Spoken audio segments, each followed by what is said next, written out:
Es la mesa por la cual Él entregó todo para que nosotros hoy disfrutáramos de su amor y de su comunión.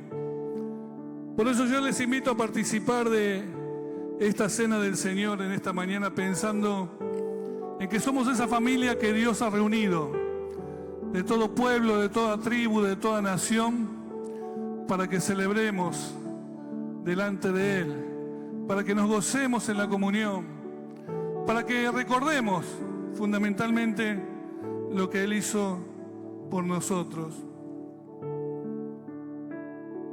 Hay un texto muy conocido por todos, que casi lo podemos decir de memoria. El apóstol Juan dijo: porque de tal manera amó Dios al mundo, que ha dado a su Hijo unigénito, a su único Hijo, para que todo aquel que en Él cree no se pierda, sino que tenga vida eterna. Ahí está el mensaje principal, central del amor de Dios. Ahí está el mensaje donde nosotros podemos recordar el amor con que nos ha amado,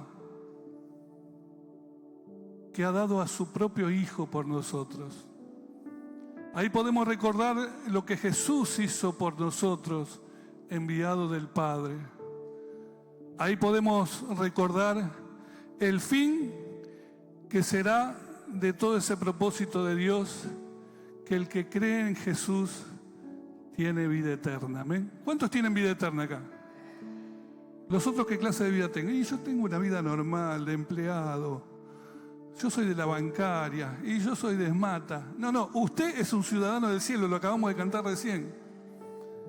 Es un ciudadano del cielo si ha creído en Cristo Jesús. Usted forma parte de la familia. Hay algunos que más que hermanos parecen primos, pero están ahí. Están ahí, parecen primos, pero son llamados a ser hermanos, pero parecen primos. Entonces, Dios nos está llamando a todos sus hijos, hermanos y hermanas, a compartir esta comunión. Dice la palabra del Señor: porque no envió Dios a su Hijo al mundo para condenar al mundo, sino para que el mundo sea salvo por Él. El que en Él cree no es condenado, pero el que no cree ya ha sido condenado, porque no ha creído en el nombre del único Hijo de Dios.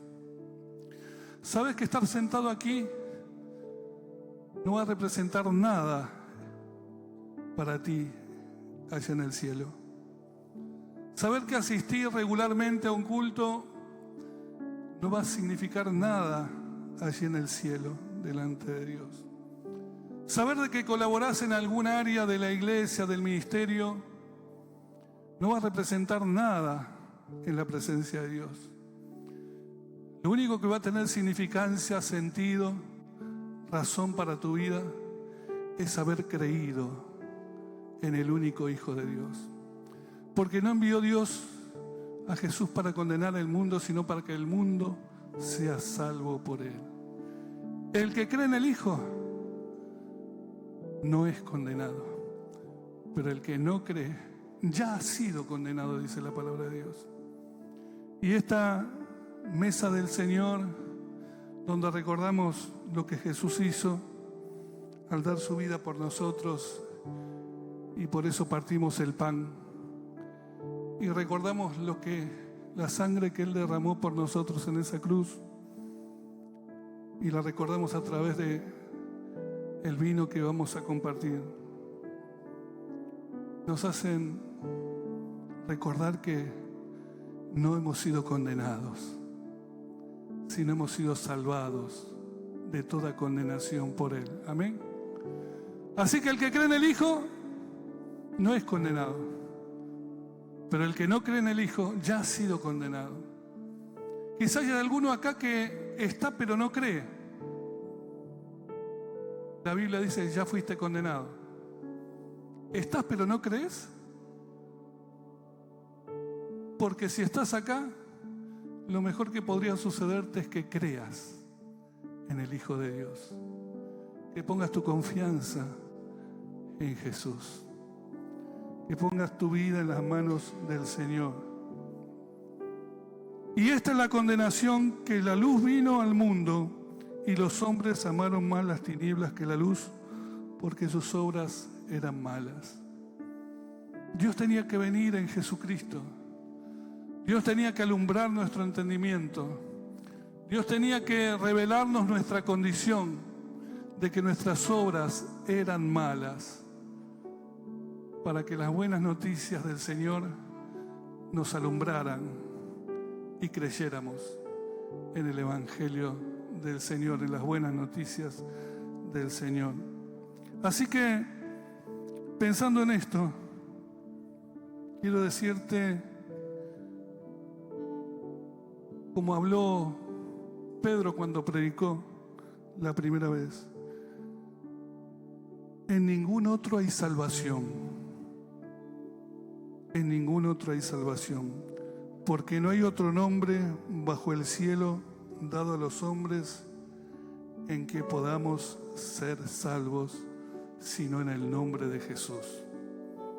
Esto es lo que recordamos hoy al participar del pan y de la copa, al participar de la cena del Señor. Pero mi pregunta es: ¿hay alguno que no cree? ¿Hay alguno que está en duda? Mira que muchas veces nuestra fe es limada por las situaciones de la vida, y hay veces que nuestra fe tiende a decaer y que la confianza que teníamos antes ya no la tenemos, y que la salvación en la que creíamos antes ya no la estamos creyendo. Y quizás lo que ha ocurrido en tu vida ha sido que esa fe se te cayó del corazón y ya no te sientes perdonado, ya no te sientes sanado, ya no te sientes salvado. Quizás te sientes con culpa, con carga o aún con condenación.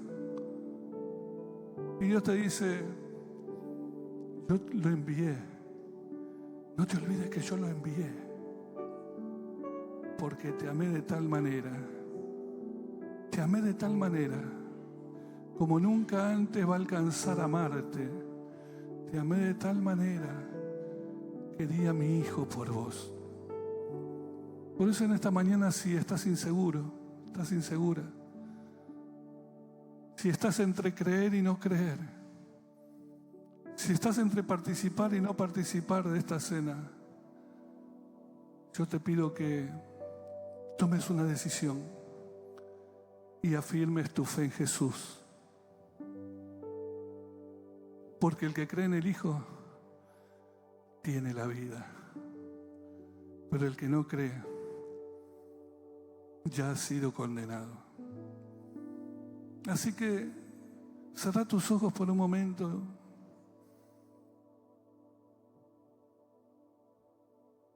y decirle al Señor: Señor, yo quiero creer en ti. Yo quiero renovar mi fe hoy. Me han pasado cosas por arriba, por encima de mi vida. He vivido situaciones que no pude soportar. He experimentado cosas que no pensaba que iba a atravesar, Señor. Yo te necesito hoy. Yo necesito renovar mi confianza, mi fe en ti. Yo necesito levantar en mi corazón que tú viniste porque me amaste. Y amándome, te diste en esa cruz y me perdonaste. Y me sanaste el corazón, Señor. Yo quiero decirte a ti esto, Señor. Yo quiero creer en ti, Señor, en esta mañana. Yo quiero volver a poner mi confianza. Si voy a celebrar esta cena, la quiero celebrar con total certeza de lo que estoy haciendo. Ayuda mi fe, Señor. Ayuda mi fe, Señor. ¿Hay alguien que le está diciendo esto al Señor? ¿Hay alguien que le está pidiendo esto al Señor en su corazón? Allí donde está, hagamos una señal con su mano. Quiero extender una bendición sobre su vida. Dios le bendiga. Dios te bendiga. Dios te bendiga allí atrás. Hay gente que está firmando nuevamente su vida, que estuvo en medio de un temblor en su vida, pero está confiando, está volviendo a poner su fe. ¿Hay alguien más que necesita poner su confianza, su fe en Jesús? Señor, tú que estás aquí, tú eres el que ministra por tu Espíritu estas vidas. El que está alcanzando estos corazones, Señor. No porque no te hayan conocido, Señor, sino porque por alguna razón su fe fue tocada, fue mellada, se cayó.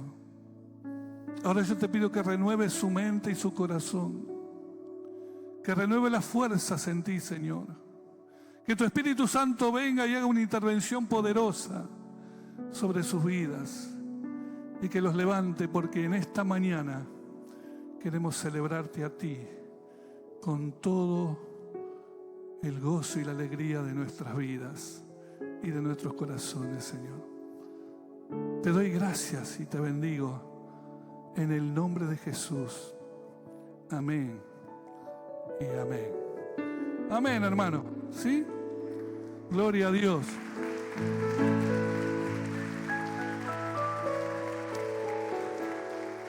Después tengo uva para los que tomaron no sé qué hacen las uvas, pero está lindo. Escuche, vamos a celebrar la cena del Señor, ¿sí? Así que tengo colaboradores para la cena del Señor, ¿no es cierto? Sí, que pasen los colaboradores, los sugieres acá. Y todos los que van a participar de la cena del Señor, yo les invito a ponerse de pie. Y si vos no decidiste nunca por Cristo o nunca te bautizaste en el nombre del Señor, permitinos hacer esta celebración a los que sí lo hemos hecho. Así que adelante, pasen, hermana. Ustedes son mujeres, ¿no? ¿Y los varones dónde están? Ah, acá están. No. Allá, se quedaron allá. La seleccionaron a ustedes. Muy bien. Bueno, entonces vamos a celebrar la cena del Señor, ¿sí? Recuerden que al participar del pan estamos haciendo memoria de que Él dio su vida, se entregó por cada uno de nosotros.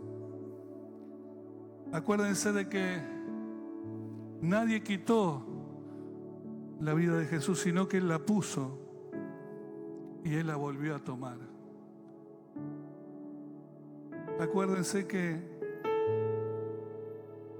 ese día el acta de los decretos que había en nuestra contra fue clavada en la cruz del Calvario, y ya el enemigo nunca más tuvo autoridad ni poder sobre nuestras vidas para acusarnos y condenarnos, sino que por la sangre que Él derramó y su entrega en la cruz fuimos libres completamente. Amén.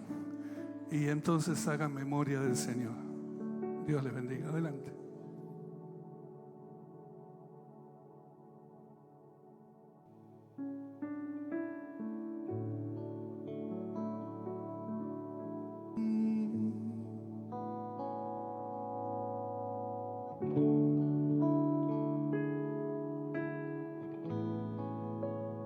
Por el precio tú pagar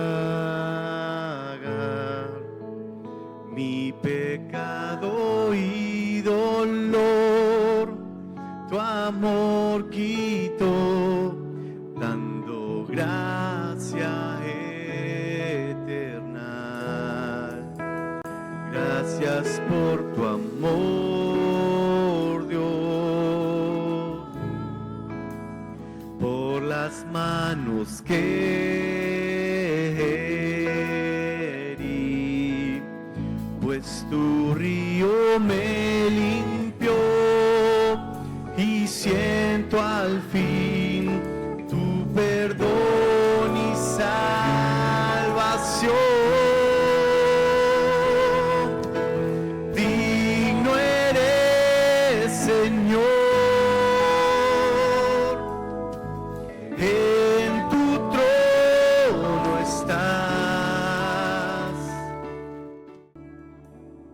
¿Todos tienen el pan entonces? Hacemos esto en memoria de nuestro Señor Jesucristo. Amén.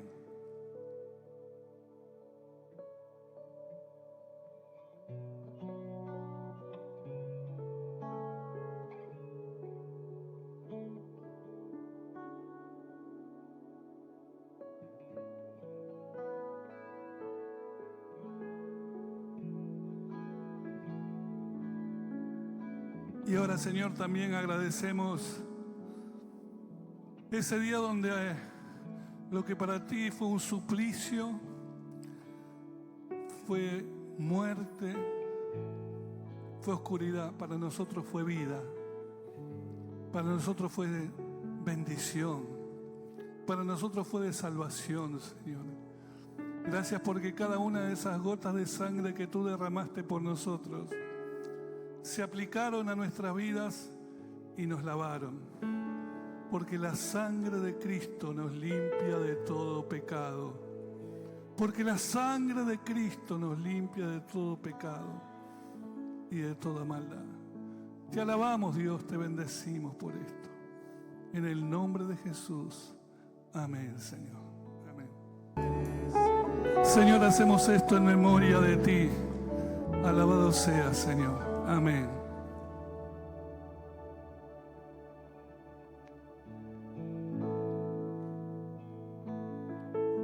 Y ahora bendice, Señor. Bendice, Señor, esta comunión. Bendice, Señor. Quita del medio nuestro toda barrera. Quita todo del medio nuestro toda indiferencia. Quita de todo nuestro, delante de ti, toda apatía, Señor. Quita, Señor, toda soberbia, todo orgullo. Quita de nosotros todo rencor, todas broncas.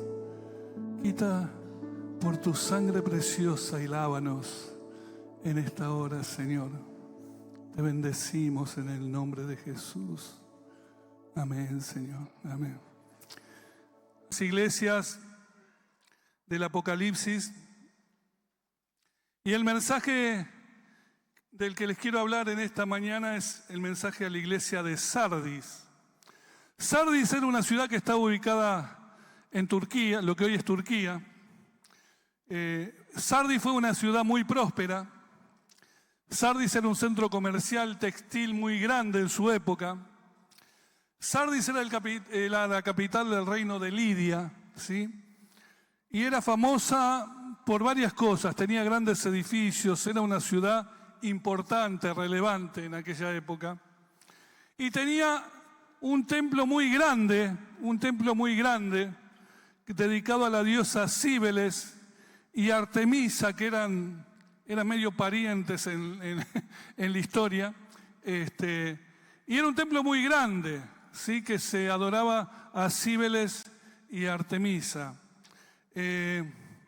Fue una de las ciudades principales de Grecia, pertenecientes a Grecia, ¿sí? Y sobre todas las cosas, en Sardis había una gran sinagoga.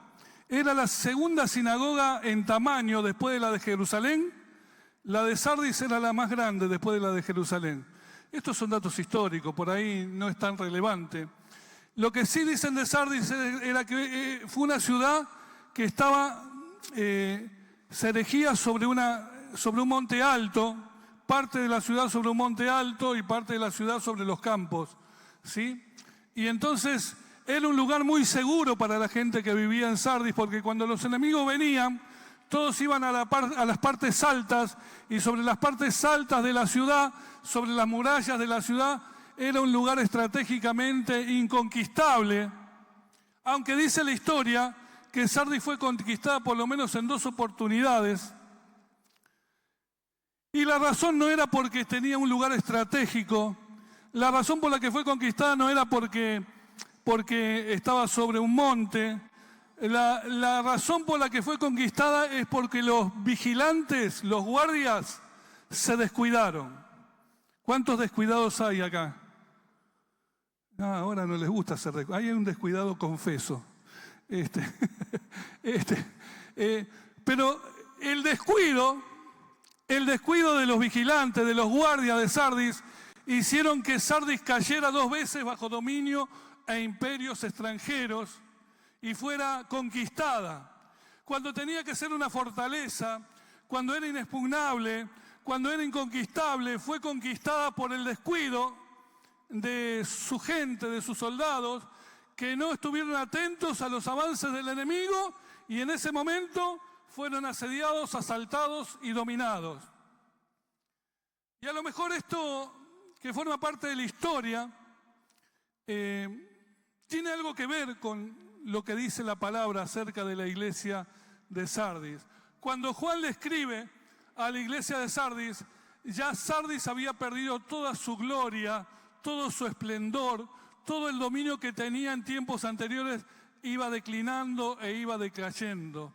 Les cuento esto para darles un contexto acerca de la situación, el momento y la oportunidad en la que esta carta llega del cielo para la iglesia de Sardis, ¿sí?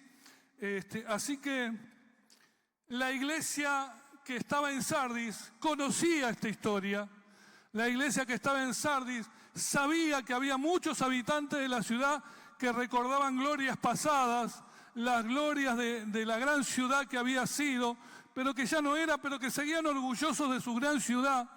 Y quizá mucho de esto fue penetrando en el corazón y en la mente de los hermanos de la iglesia de Sardis. Yo no sé por qué o por cuántas razones, ahora que vamos a estar leyendo la palabra, encontramos que el mensaje a la iglesia de Sardis fue muy duro.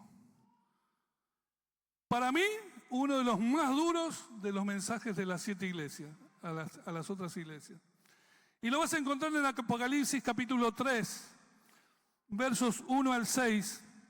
Y vamos a leer de corrido y luego vamos a ir pasando por los versículos. Qué lindo es que ustedes tienen pantalla y yo no. Bien. Entonces, Apocalipsis 3, del 1 al 6, dice la palabra del Señor de la siguiente manera. Escribe al ángel de la iglesia en Sardis, el que tiene los 7 espíritus de Dios y las 7 estrellas, dice esto. Yo conozco tus obras, que tienes nombre de que vives y estás muerto. Explotó en el segundo versículo el mensaje. ¿A quién le hubiese gustado de cualquiera de nosotros que nos digan, che, tengo un telegrama del Señor? Es un telegrama escueto. Dice el telegrama, vos pensás que estás vivo pero estás muerto. ¿A cuánto le gustaría un mensaje así? A nadie. No hizo una introducción, ¿viste? No le habló lindas palabras al comienzo y le acomodó para tirarle el bombazo. Le dice ya en el segundo, en el primer versículo, yo conozco tus obras, que tienes nombre de que vives y estás muerto. Sé vigilante y afirma las otras cosas que están para morir. O sea, a Sardis ya se le habían muerto cosas en la vida de la iglesia, pero había otras cosas que estaban para morir, porque no he hallado tus obras perfectas delante de Dios. Verso 3 dice, acuérdate pues de lo que has recibido y oído y guárdalo y arrepiéntete, pues si no velas, vendré sobre ti como ladrón. Y algunos se acuerdan de qué cosa, de la película Como ladrón en la noche. ¿Se acuerdan? Vendré como ladrón, ¿sí? Y no sabrás a qué hora vendré sobre ti. Pero tienes unas pocas personas en Sardis que no han manchado sus vestiduras y andarán conmigo en vestiduras blancas porque son dignas. El que venciere será vestido de vestiduras blancas y no borraré su nombre del libro de la vida y confesaré su nombre delante de mi Padre y delante de sus ángeles. El que tiene oído, oiga lo que el Espíritu dice a las iglesias. Amén. Pastor Elín, que quisiera seguir porque yo ya no sé cómo seguir con todo esto. Está dura la cosa. Escuche, iglesia querida, iglesia amada del Señor. Usted sabe que acá yo los veo a todos vivos, como decimos en criollo, vivitos y coleando, ¿no es cierto? A todos alegres, a todos. Y sabes que el mismo Señor me puede decir a mí o te puede decir a vos: tenés nombre de que estás vivo, pero estás muerto. Este es el mensaje. Esta es la palabra. Todo lo que dice el Señor alrededor de esta carta tiene absolutamente que ver con esta frase, con esta declaración. No de lo que veo yo, no de lo que ves vos, no de lo que ve el hermano, no de lo que ve tu líder, sino de lo que Dios mismo ve acerca de cada uno de nosotros. Y lo primero que le dice es: escribe al ángel de la iglesia en Sardis. A esta altura, y ya con la cuarta iglesia, ¿estamos en la cuarta ya, pastor? ¿Quién es el ángel de la iglesia? Cuando la carta dice: escribe al ángel de la iglesia en Sardis, ¿a qué se refiere? ¿Un poquito más fuerte? Al pastor. Al pastor. No es el ángel de la guarda, no es el ángel de cada... Es al pastor. Le escribe al pastor de cada iglesia, y cada una de las iglesias tenía obispos o pastores allí que las guiaban. Y la primera frase es decir: escribe al ángel de la iglesia en Sardis. Y después dice: el que tiene los 7 espíritus de Dios y las 7 estrellas. Empieza a confundirme la cosa. Yo creía que había un solo Espíritu Santo, y aquí me dice que hay 7 espíritus. ¿Cómo es la cosa? ¿Cómo se entiende esto? Porque dice: el que tiene los 7 espíritus... Estoy ahí, ¿no? Sí. El que tiene los 7 espíritus de Dios. Ahora, el que tiene los 7 espíritus de Dios, los estudiosos, los que saben mucho de esto, se refiere a 7 formas, características o manifestaciones o plenitudes en que el Espíritu Santo se revela o se manifiesta a sus hijos. ¿Usted se acuerda cuando fue profetizado en Isaías lo que iba a reposar sobre el Señor Jesús, sobre el Mesías? Allí en Isaías 11:2 dice: y reposará sobre él. ¿Sobre quién? Sobre Jesús, sobre el Mesías, el Espíritu de Jehová, Espíritu de sabiduría y de inteligencia, Espíritu de consejo y de poder, Espíritu de conocimiento y de temor de Jehová. 7 formas de conocer y de ver la revelación del Espíritu Santo de Dios. Cuando en el Apocalipsis se está refiriendo a los 7 espíritus, se está refiriendo de alguna manera a lo que Isaías reveló que reposaría sobre Jesús. Y la carta está diciendo que el que escribe es el que tiene los 7 espíritus. O sea que el que escribe, ¿quién es? El que tiene los 7 espíritus, Jesús. ¿Me entiendes? Porque se le profetizó al Señor que sobre él reposaría el Espíritu de Jehová, Espíritu de conocimiento, Espíritu de ciencia. Y entonces es una manera de entender lo que nos dice el Apocalipsis cuando nos habla de los 7 espíritus que envían este mensaje. Porque este mensaje está lleno del conocimiento de Dios. Porque este mensaje está lleno de la inteligencia de Dios. Porque este mensaje está lleno de la sabiduría de Dios, del consejo de Dios, del poder de Dios para actuar sobre la iglesia, del conocimiento y del temor de Jehová. Escribe a la iglesia de Sardis. Y enseguida añade: el que tiene las 7 estrellas. Se me complicó un poquito más. El que tiene las 7 estrellas. Pero buscá en Apocalipsis 1:20. Apocalipsis 1:20. Dice: el misterio de las 7 estrellas que ha visto de mi diestra y de los 7 candeleros de oro. Las 7 estrellas son los ángeles de las 7 iglesias. Y los 7 candeleros que has visto son las 7 iglesias. ¿Se aclara el panorama? Parece medio confuso, oscuro, pero la misma Biblia te lo revela, te lo aclara. Cuando dice, el misterio de las 7 estrellas que has visto en mi diestra y de los 7 candeleros de oro, las 7 estrellas son los ángeles de las 7 iglesias, los obreros, los pastores, los encargados, los que están al frente de las 7 iglesias, y los 7 candeleros que has visto son las 7 iglesias. ¿Amén? ¿Hasta ahí? Todo esto es informativo, ¿eh?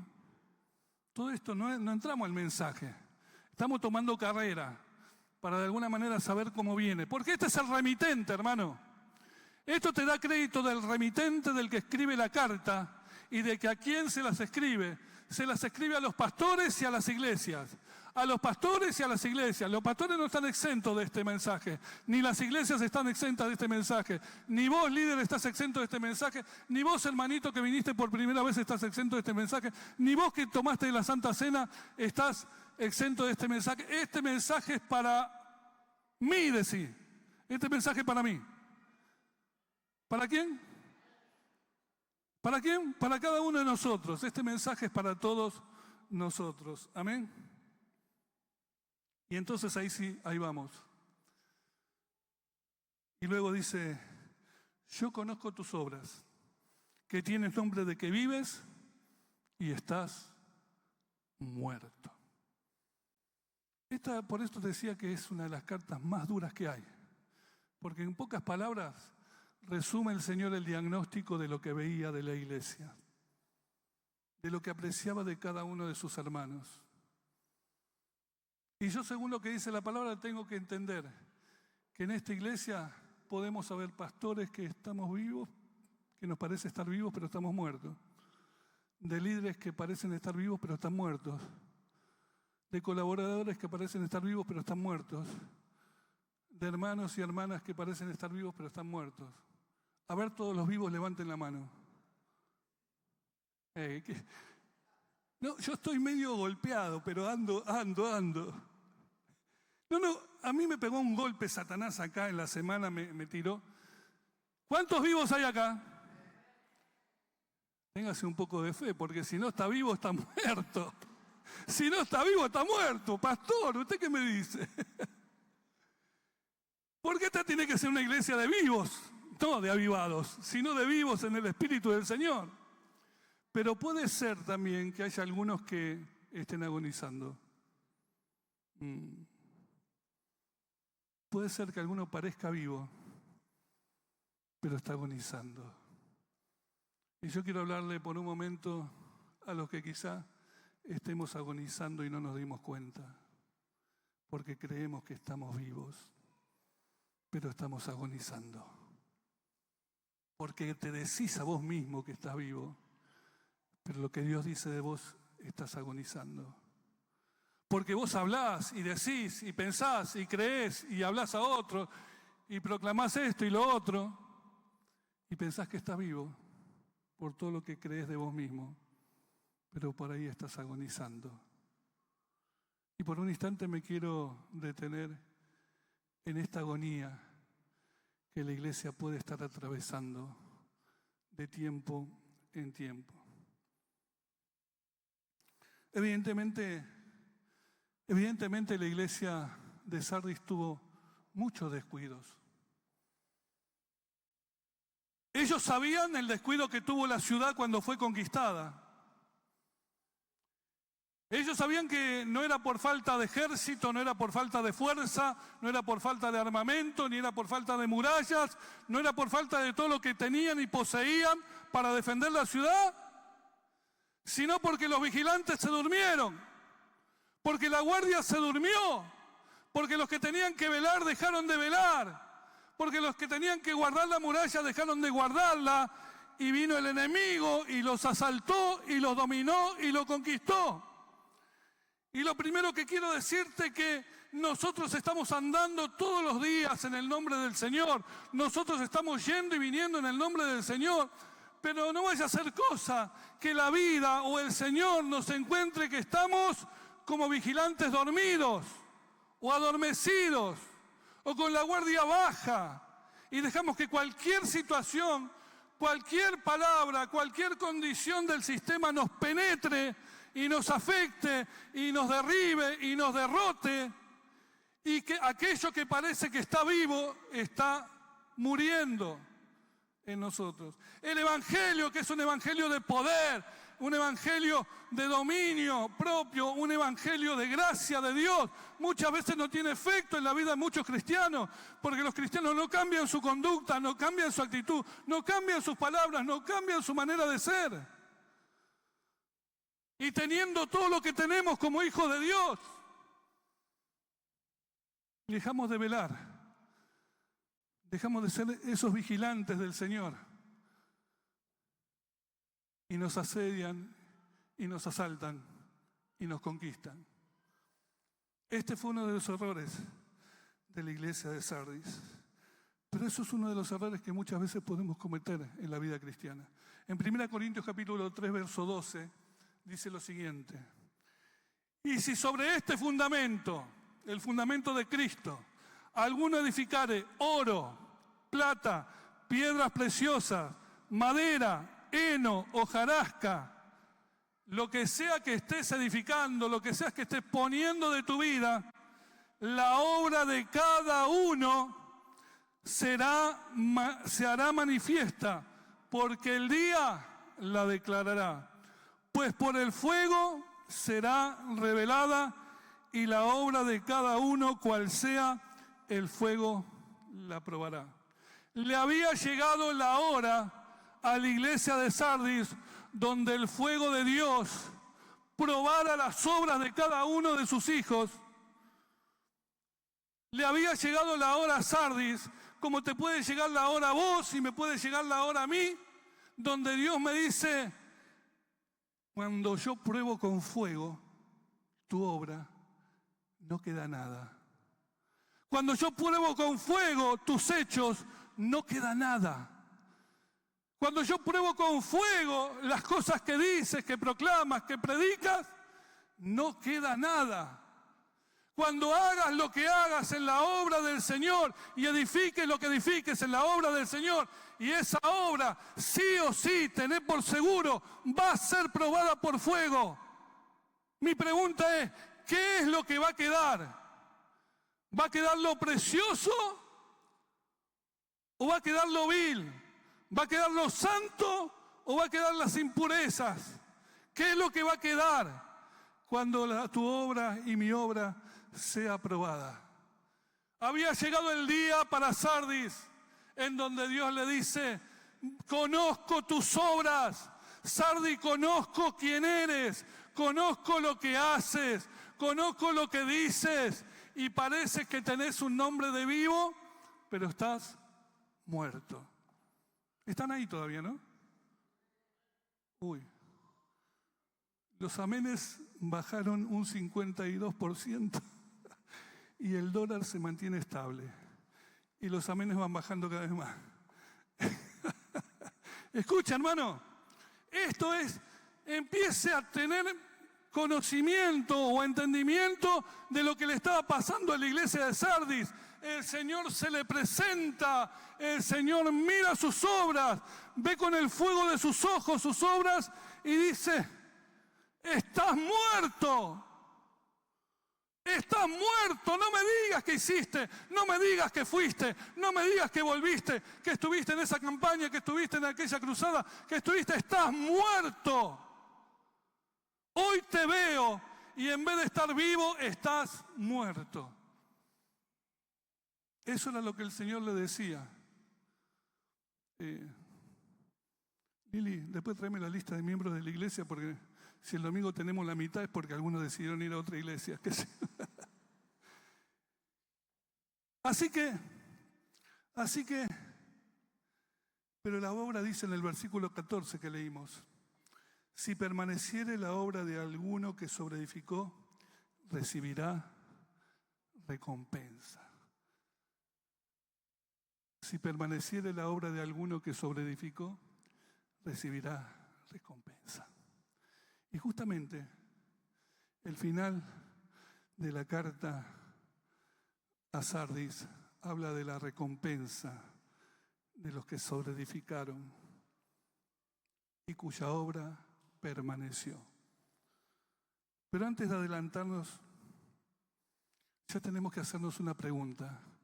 ¿Qué estoy edificando en la obra del Señor? ¿Soy un asistente solamente que viene y juzga lo que pasa en cada culto? ¿Que viene y juzga lo que pasa en cada ministerio? ¿Soy simplemente un observador que no produce nada?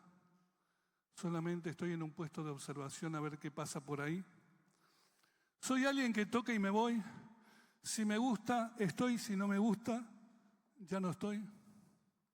¿Soy alguien que se suma a algún ministerio, pero cuando tiene un problema de relación con alguien, se aleja y se aparta y por ahí hasta cambia de iglesia? ¿Qué clase de hermano o hermana soy de acuerdo a lo que estoy edificando o sobre edificando, como decía la palabra? Y la pregunta más aguda es, ¿tu obra, mi obra, va a permanecer cuando sea aprobada por el fuego? ¿Tu fe, mi fe, va a prevalecer cuando sea aprobada por el fuego? Lo que tú haces en el nombre del Señor, ¿va a mantenerse consistente cuando sea aprobado por el fuego o se va a deshacer? Estas son las preguntas que tenemos que ir haciéndonos mientras estudiamos el mensaje a la iglesia de Sardis. Quisiera que ya mismo te estés haciendo esa pregunta, porque me pasé casi todos estos días haciéndome esa pregunta mientras preparaba este mensaje. ¿Qué estoy haciendo? ¿Qué estoy edificando? Si esto el Señor lo prueba por fuego, ¿queda algo de esto? ¿Queda algo de las misiones? ¿Queda algo de la pantalla?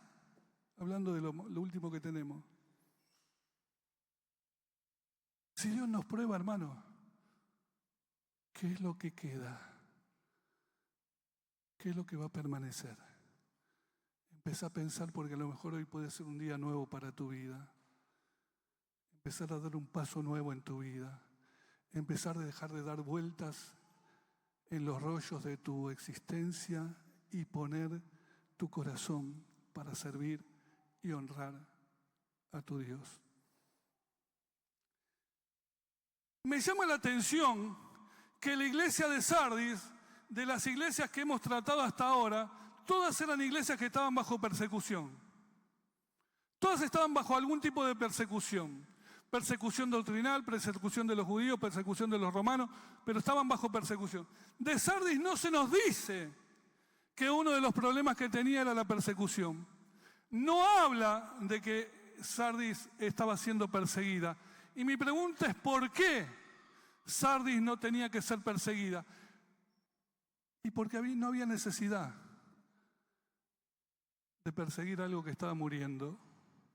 No había necesidad de perseguir a alguien que no generaba ninguna influencia, no afectaba a nadie a su alrededor. No había necesidad de perseguir a una iglesia que no trascendía, que no transformaba la cultura y se convertía en una contracultura. Era una iglesia que se había acomodado al estándar social, al estándar de la ciudad, a cómo eran todos los demás. Parecían mimetizados con la ciudad y no había diferencia. No tenía razones para ser perseguida por el enemigo porque no causaba ningún efecto fuera de sus cuatro puertas. No sé si me entendés. Una iglesia empieza a morir cuando deja de ser influencia, cuando deja de afectar, cuando deja de proclamar el evangelio, cuando deja de salvar vidas, cuando deja de bautizar vidas para el Señor. Una iglesia empieza a morir cuando está ensimismada en sí, en sus mismos problemas, en sus mismas situaciones y no ve el horizonte que Dios tiene preparado para ella.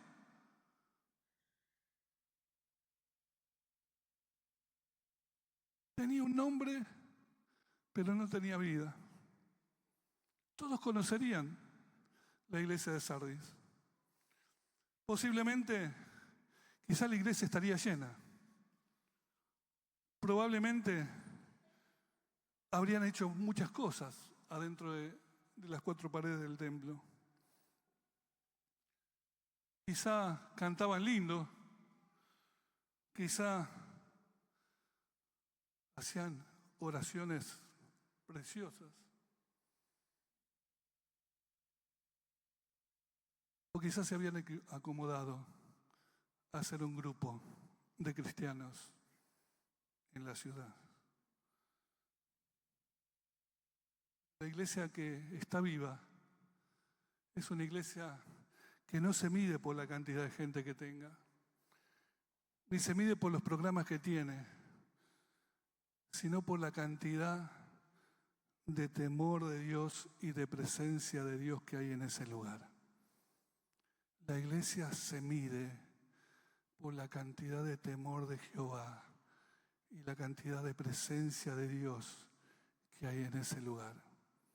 No se mide ni por programas ni por número de gente. No sé si me entendés.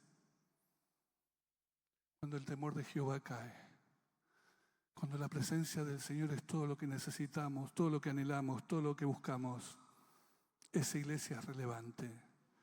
Esa iglesia tiene significancia. Esa iglesia es amada por Dios. Esa iglesia es cubierta por Dios porque amamos su presencia. Uy, me salió la canción. Amamos tu presencia.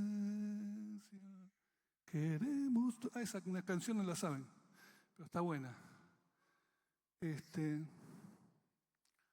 La gente de Sardis había aprendido a mirar con los ojos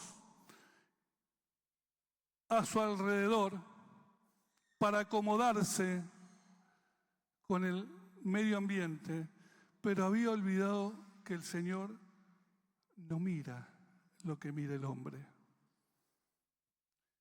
El Señor no mira lo que mira el hombre como muchas veces nosotros miramos. ¿Te acordás lo que le dijo a Samuel en 1 Samuel, capítulo 16, verso 7?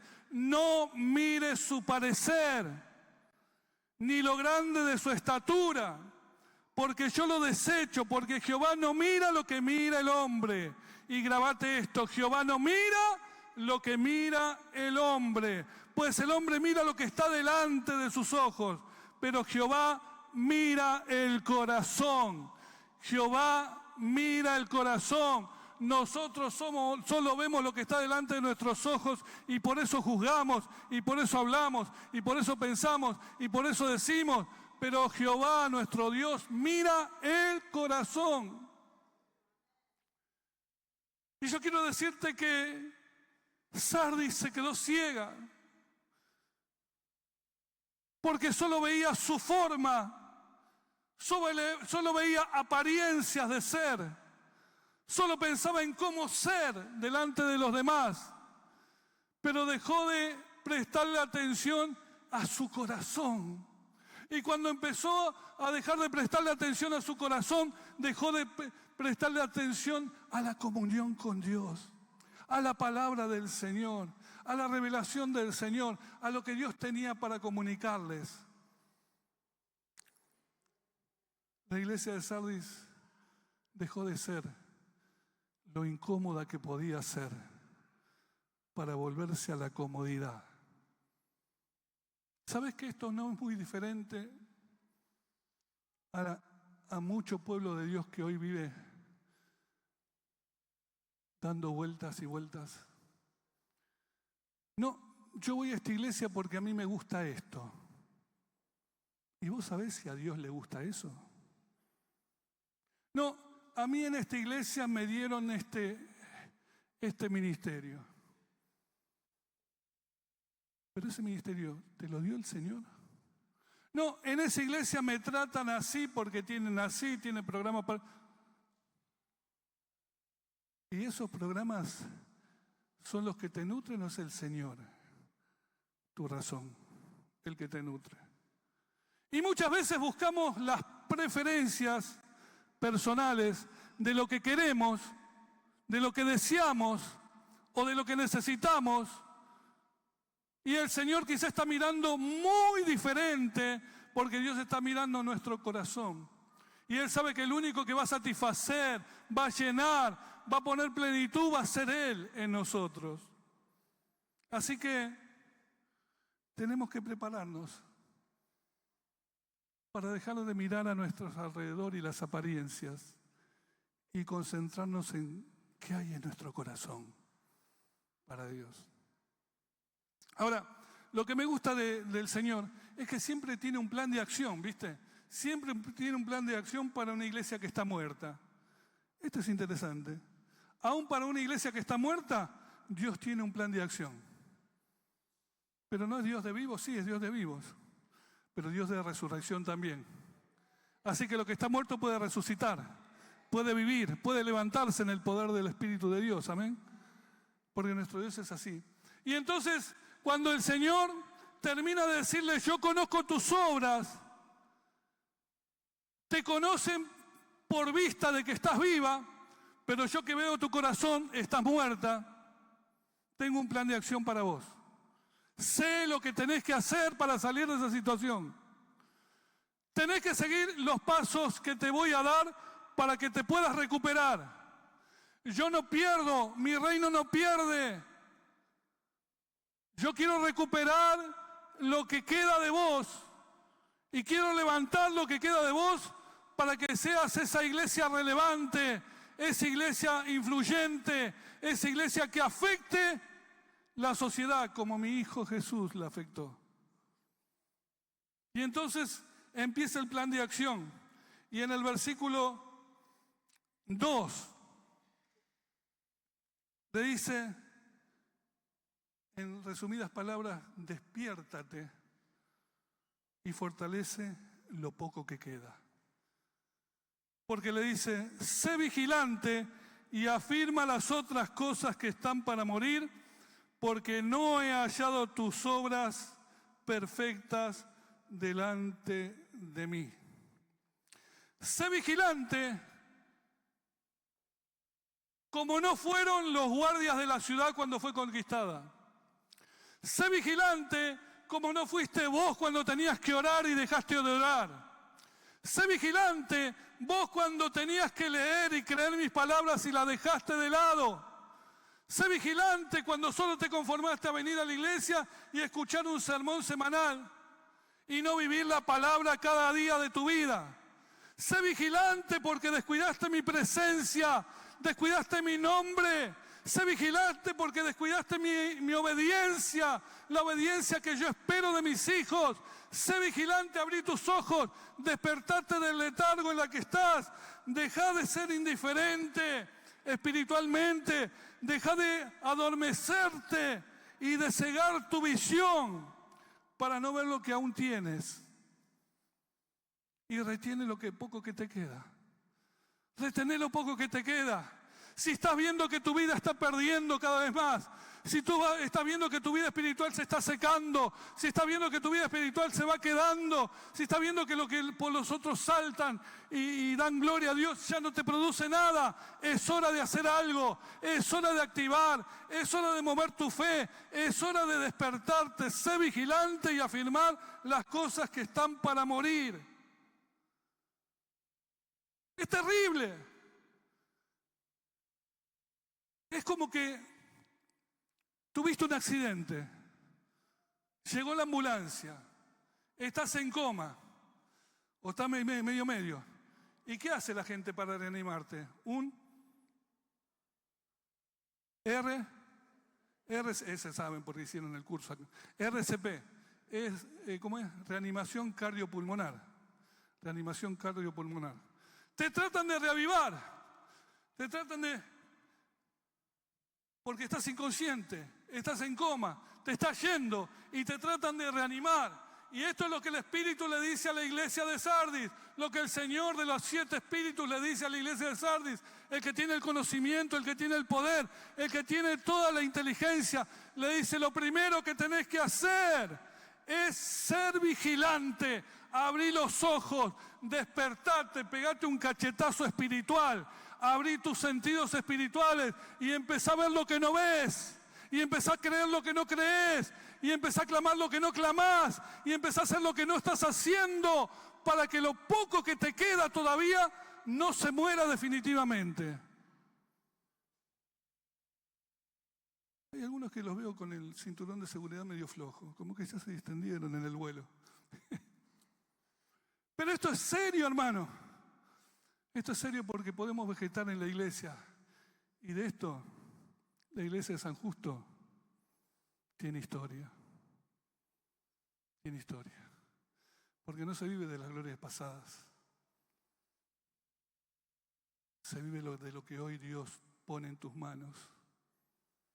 Y la respuesta que vas a dar con tu vida. A lo que Dios pone en tus manos. ¿A quién le interesa saber que un día estuviste en la carpa de liberación y fuiste liberado? Está bien, es un testimonio de hace 40 años.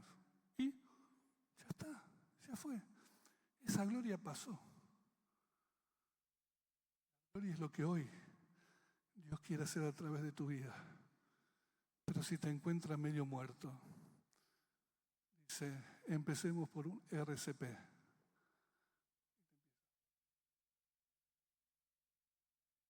Despertate. Sé vigilante. Reaccioná. Reaccioná. Reaccioná. Vamos arriba. Dale arriba. Lo primero que dice el Espíritu. Lo primero que dice el Espíritu. El hermano de los que están mirando por lo que dice el Espíritu. Sé vigilante, despertate y afirmá para que lo que te queda no se muera. Todavía hay algo ahí. Todavía hay un poco ahí. ¿Por qué vas a dejar de morir lo poco que te queda? Retenelo, reaccioná. Sé vigilante de esas cosas que están para morir. La segunda cosa que le dice está en el verso 3. Acuérdate, pues, de lo que has recibido y oído y guárdalo. La segunda cosa que le dice, hacé memoria.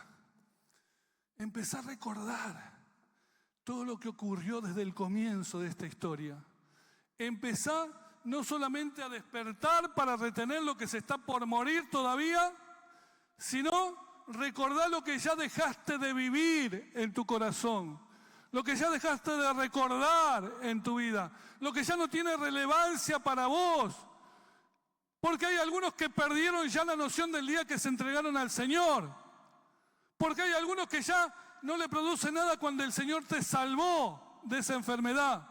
Porque acá hay algunos que pasaron tantas cosas que ya ni tienen relevancia de cuando Dios los sacó de la peor prueba de su vida. Porque hay algunos que le han perdido el encanto a la presencia de Dios, a la gloria de Dios, a la manifestación del poder de Dios sobre su vida. Y el Señor le dice, acuérdate de lo que recibiste, acuérdate de lo que oíste, acuérdate de todo lo que recibiste y guárdalo. No lo dejes caer.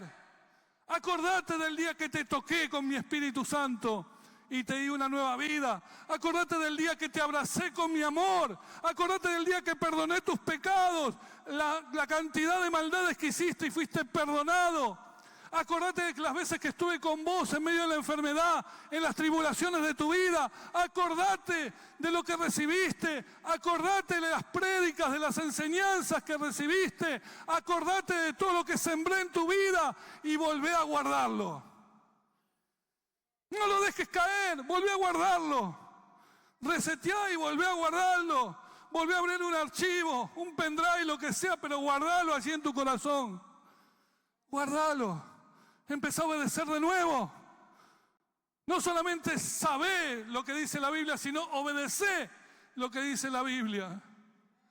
Empezá a guardar de nuevo aquellas cosas que puse en vos. Trae a la memoria.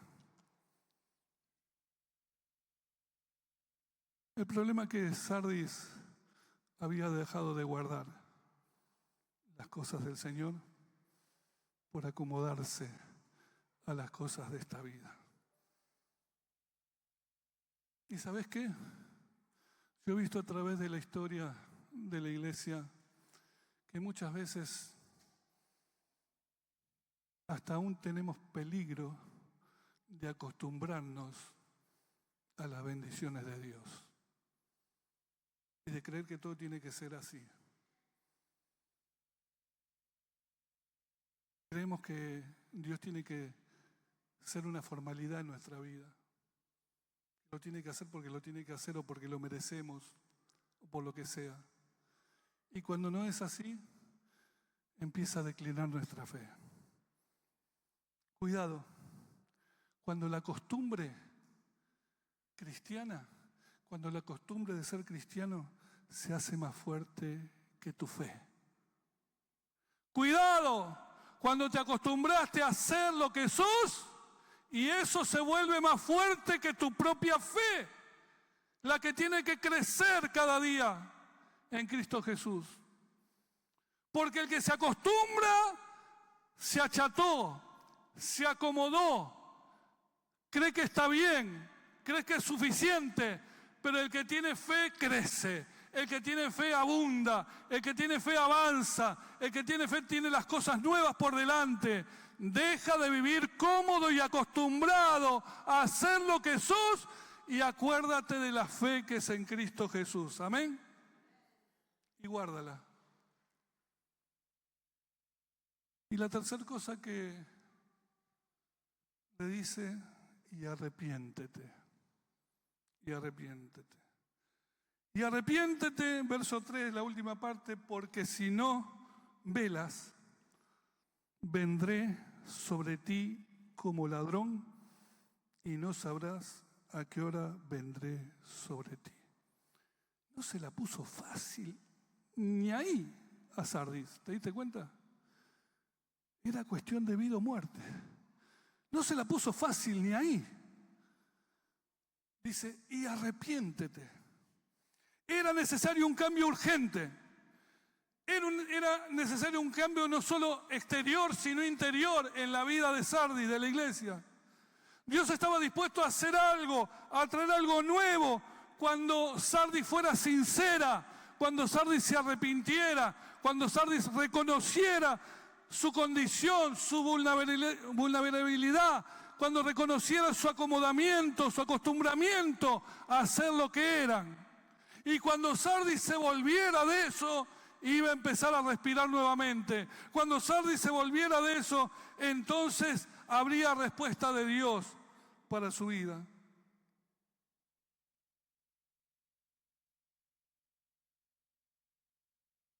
¿Sabes qué? Jesús lo vivió muchas veces esto. Dice en los evangelios que la gente se convertía, y especialmente gobernantes, pero no se daban a conocer, porque, dice, a causa de los religiosos, de los fariseos, para que no los expulsaran de la sinagoga, dice. Así le pasó a Jesús. Muchos se convertían, pero no se daban a conocer. Muchos se entregaban al Señor, pero no decían nada a nadie, porque tenían miedo de los fariseos, de que los expulsaran de las sinagogas.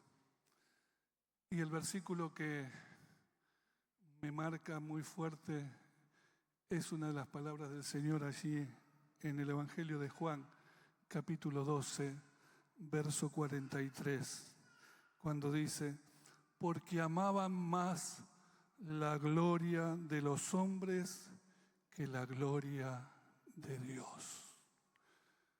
¿Tomaron una decisión de cambiar su vida? Sí.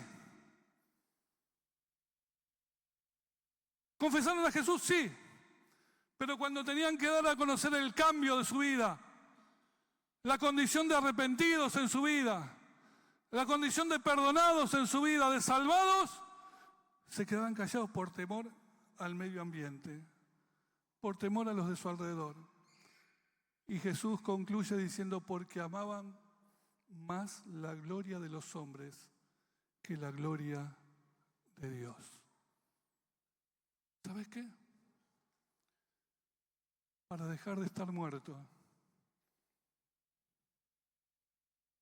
en una congregación, tenés que amar más la gloria de Dios, la aprobación de Dios, que lo de los hombres. Tenés que amar más la aprobación de Dios que la de los hombres, porque la aprobación de los hombres siempre te va a llevar a apariencias. Tenés que aparentar esto, tenés que para que los hombres te reconozcan. Pero la gloria buscar la aprobación del Señor te lleva a que el Espíritu te llene más y más cada día. Amén. Pues si no velas, vendré sobre ti como ladrón y no sabrás ahora a qué hora vendré. Yo lo resumo en esto. Ya te lo dije, y si no lo haces, no te empiezo a avisar de nuevo. No te aviso más. Ya te lo dije. Y si no lo haces, voy a llegar en la hora que vos no pensás, ni en el momento que vos no entendés, ni de la manera que vos creés, pero voy a llegar y se va a hacer justicia, porque voy a llegar. No te lo aviso más, Sardis, era lo que le estaba queriendo decir. No te lo vuelvo a avisar, ya estás advertida, ya estabas avisada, ya sabes lo que tenés que hacer, son 3 pasos para que vuelvas a vivir y cuando hagas esto, entonces, pero si no, no te aviso más. Voy a venir de otra manera. No te aviso más. Lo bueno que Dios encontró un remanente en Sardis. Y el poder de un remanente marca la diferencia. Dios encontró un remanente en Sardis. En el versículo 4 dice, pero tienes unas pocas personas en Sardis que no han manchado sus vestiduras y andarán conmigo en vestiduras blancas porque son dignas. Como te dije al comienzo, Sardis era conocida por la industria textil, la industria de la lana. Los mejores cortes se hacían en Sardis. Ellos sabían cuán blanca salía las vestimentas de sus talleres. Esos vestidos blancos eran únicos, se utilizaban para las fiestas. Nadie podía entrar en una fiesta con vestidos sucios. Pero no solamente estaba esa virtud de Sardis, sino que en el templo de Cíbeles o de Artemisa, en las celebraciones, los adoradores manchaban sus vestiduras blancas con la sangre de los sacrificios que hacían, profesamente. Ellos hacían los sacrificios de animales a sus dioses, Cíbeles y Artemisa, y después manchaban sus vestidos con esa sangre. Y entonces quizá pensando en estas 2 cosas que pasaban en Sardis, en lo cotidiano de Sardis, podemos llegar a entender un poquito mejor lo que le está diciendo ahora el Espíritu a la iglesia. Pero tienes unas pocas personas en Sardis que no han manchado sus vestiduras. Personas que no han manchado sus vestiduras y andarán conmigo en vestiduras blancas porque son dignas.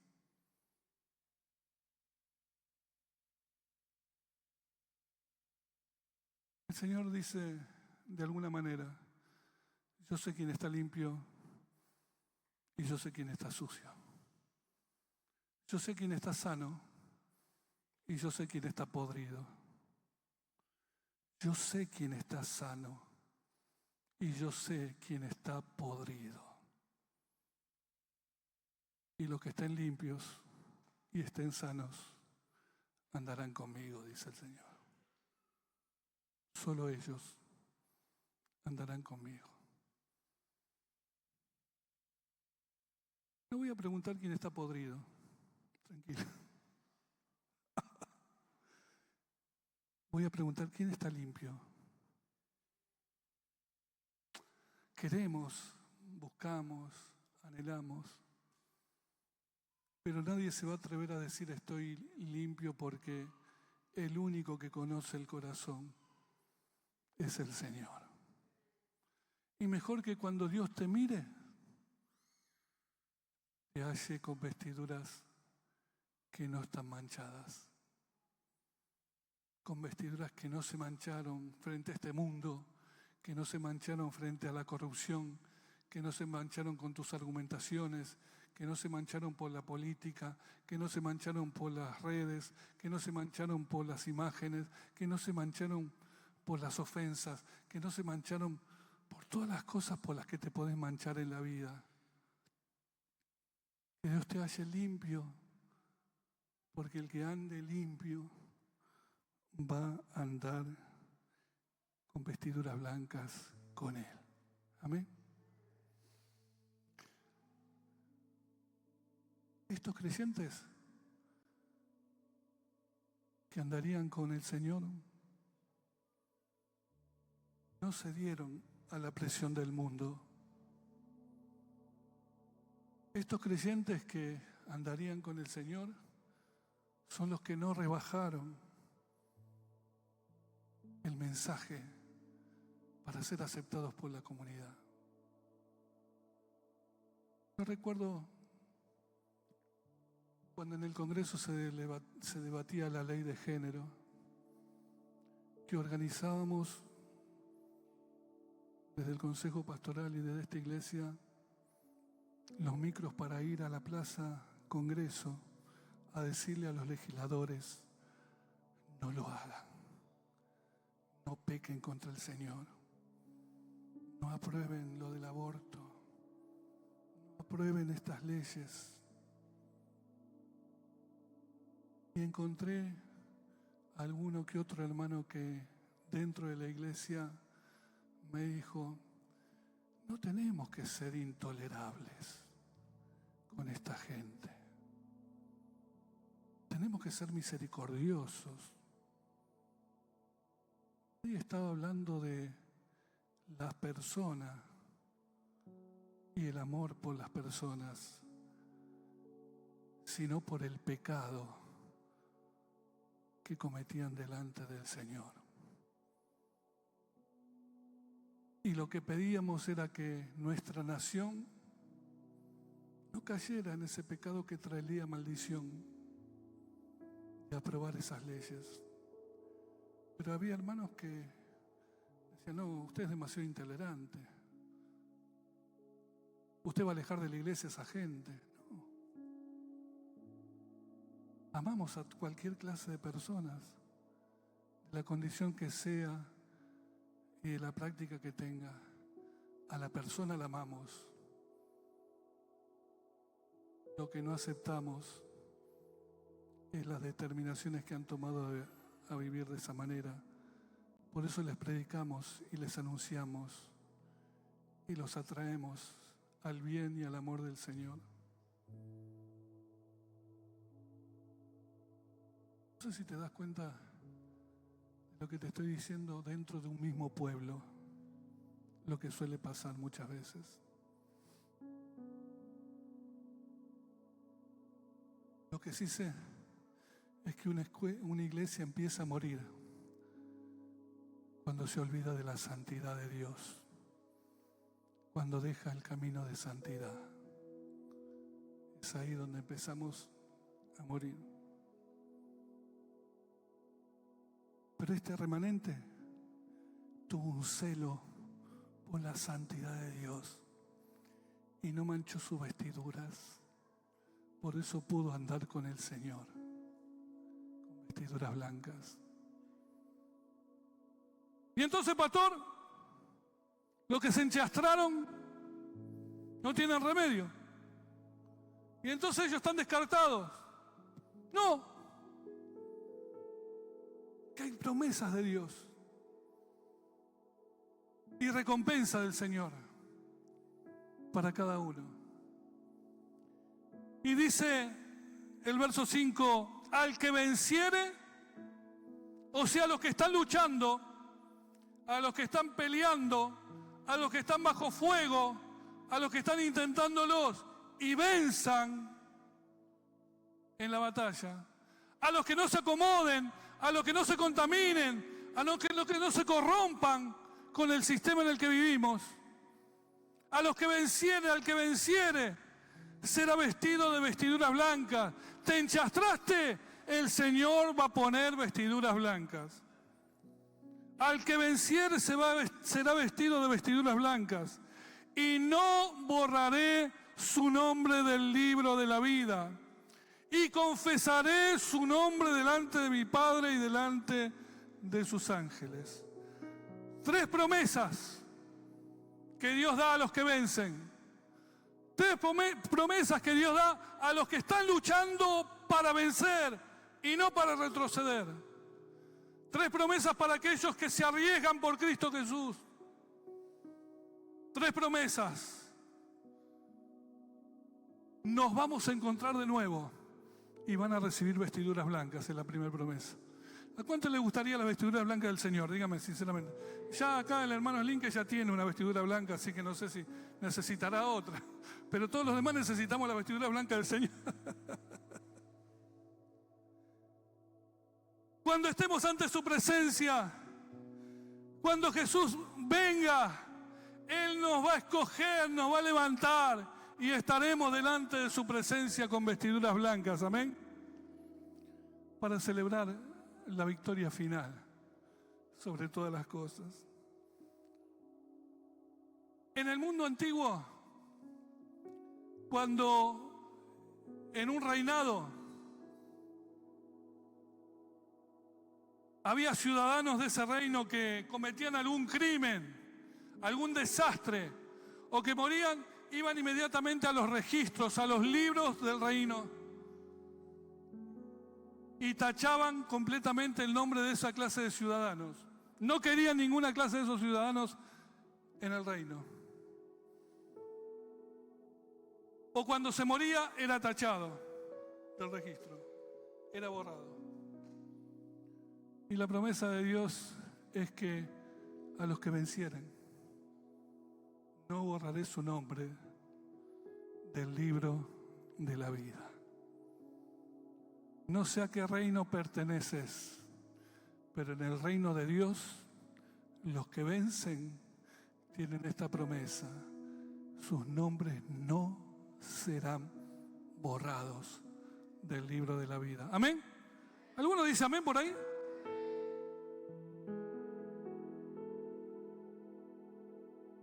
Hay una garantía: no se borrará tu nombre.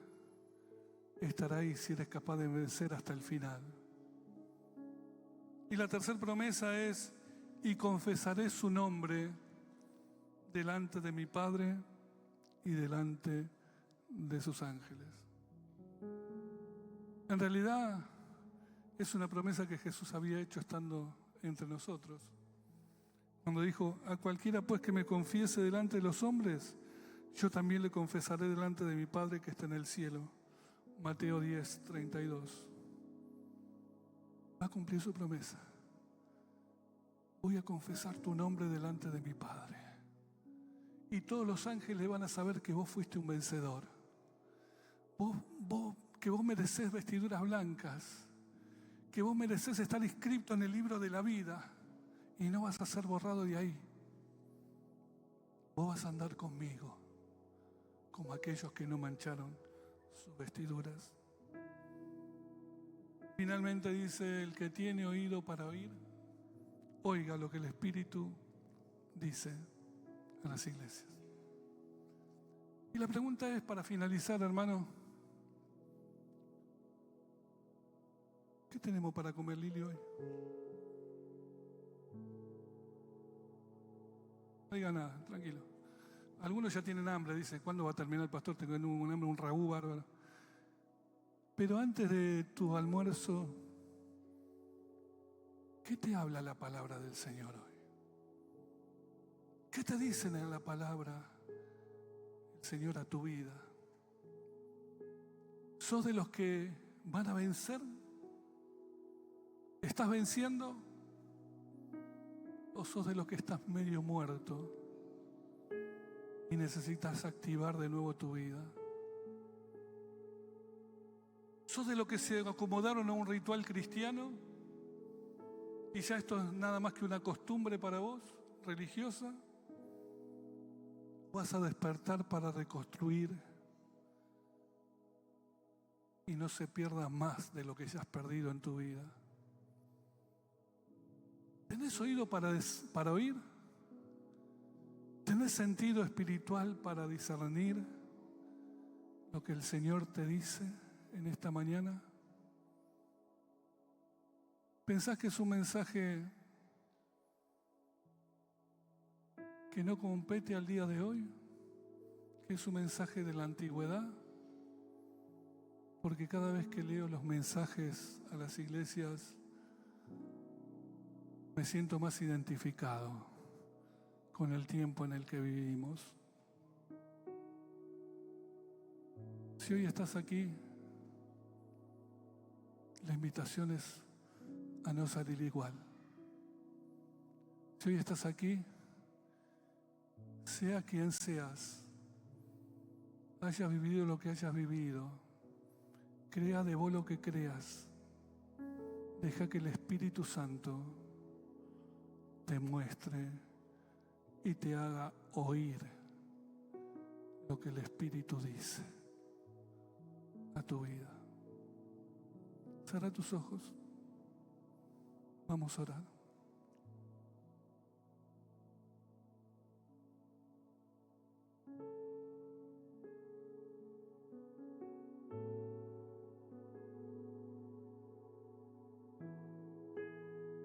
Sardis tenía una única oportunidad, porque ya habían sido advertidos y el Señor dijo: no voy a volver a decírtelo. La próxima vez voy a venir como ladrón, a la hora que no pensás, de la manera que no imaginás, pero voy a venir. Y yo quiero preguntarte, frente a la palabra del Señor y frente al llamado de Dios, ¿hay cosas que cambiar en tu vida? ¿Hay cosas de las cuales volver a recordar en tu vida que se te cayeron del corazón? Hay una fe que dejaste que se golpeara y se golpeara y se golpeara de tal manera que ya no produce una activación en tu vida. Hay momentos que decís: no sé ni para qué vengo, si la mitad de las cosas que escucho ni las creo.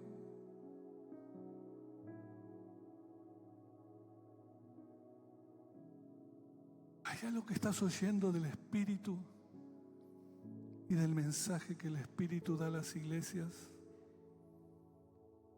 que golpea la puerta de tu corazón y te dice: esto te lo estoy diciendo a vos? Porque si sos esa persona, tenemos que orar. Si sos esa persona, tenemos que arrepentirnos. Si sos esa persona, tenemos que volvernos al Señor.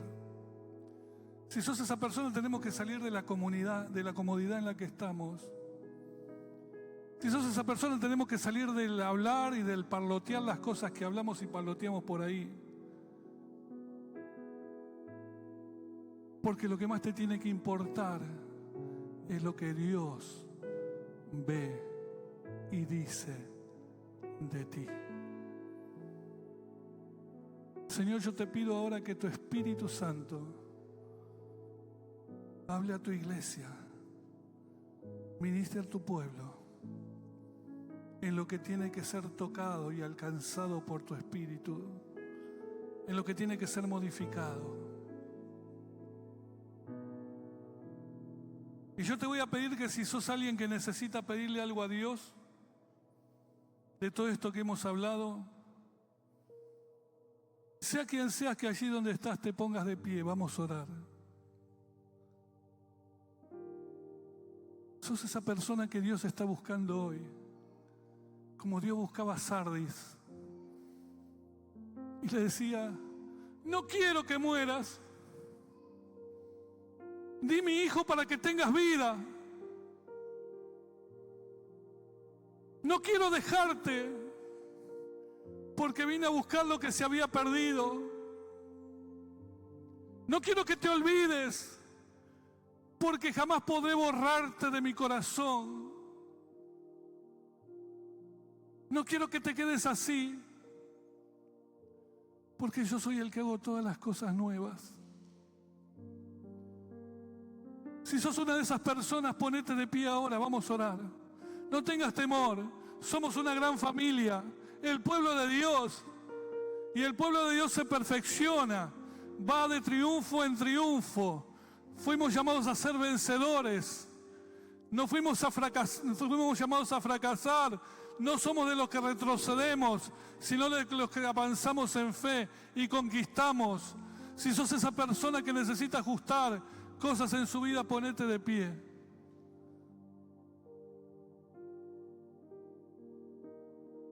Y ahora, Señor, tú que miras el corazón, tú que ves las actitudes, tú que nos conoces más que nadie, aquí estamos en tu presencia. Aquí estamos delante de ti, Señor. Perdónanos, Dios, perdona nuestros corazones. Perdónanos, Dios, todas aquellas cosas en las que te hemos fallado, Señor. Perdónanos en vivir un evangelio tan simple y tan cómodo, que no nos mueve, que no nos activa nada. Y límpianos, Señor. Señor, no queremos que las cosas que están para morir mueran. Hoy nos levantamos para creer. Hoy nos levantamos para despertar. Hoy nos levantamos para guardar lo que hemos oído y lo que hemos recibido, Señor. Hoy nos levantamos, Señor, para hacer tu voluntad, Señor. Hoy nos levantamos para arrepentirnos en tu presencia. Ten misericordia, Señor. Ten misericordia de nosotros, Dios. Y obra con poder sobre estos que están en pie y sobre los que no están en pie, pero que saben que el Espíritu le está hablando, que el Espíritu lo está señalando. Ese que dice, porque si no lo haces, vendré a ti como ladrón. Esos que están impidiendo que el Señor venga como ladrón, porque le están diciendo hoy a Dios, aquí estoy, Señor, para empezar de nuevo, para tomar de nuevo el camino, para volver a creer, para volver a vivir, para volver a guardar tu palabra, Señor. Aquí me tienes, Señor. Aquí estoy, Señor. Aquí estoy, Señor. Porque si tu palabra no me conmueve, nada me va a conmover. Porque si tu espíritu no quiebra mi yugo, nadie lo va a quebrar. Porque si tu espíritu no hace cosas nuevas, nadie las va a poder hacer. No hay poder en mí ni en ninguno de nosotros para poder hacerlo. Es solo por tu espíritu, Señor. Hazlo, Dios mío. Hazlo, Espíritu Santo de Dios. Hazlo, Espíritu Santo, en medio de tu casa. Y seremos libres. Y seremos santos. Y la santidad que conviene a tu casa correrá como un río en medio de tus hijos y de tus hijas. Alabado sea, Señor. Bendito sea tu nombre. Por siempre y siempre, Jesús. Amén. Amén y amén. Gloria sea al Señor. Nos ponemos de pie todos, ¿sí?